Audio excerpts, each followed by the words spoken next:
Papež Frančišek se je v baziliki Marije Pomočnice v Torinu srečal s salezijanci in hčerami Marije Pomočnice. V nagovoru jih je povabil, naj konkretno pomagajo najti pot brezposelnim mladim in mladim, ki so izgubili smisel življenja. Don Bosco je po Frančiškovih besedah sposoben vzgajati za pravo čustvenost, saj je imel dobro, a odločno mater, ki je z veliko ljubeznijo vzgajala njegovo srce, zato ne moremo razumeti Don Bosca brez matere Margerite. Sprašujem se, ali salezijanci danes, ko gre za vzgojo mladih, pokažejo, kako je njegova mati vzgajala Don Bosca.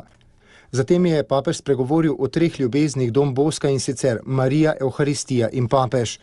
Danes mnogi ne govorijo več o Mariji z ljubeznijo, kot je govoril Don Bosco. Druga njegova ljubezen je bila Evharistija. Po papeževih besedah salezijanci pomagajo mladim vstopiti v evharistično skrivnost, opravljajo adoracije.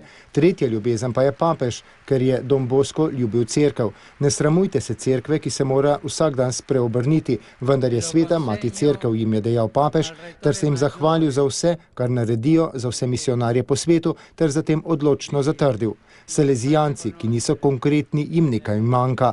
Papež je nato na trgu pred baziliko pozdravil mlade animatorje oratorijev z vsega sveta.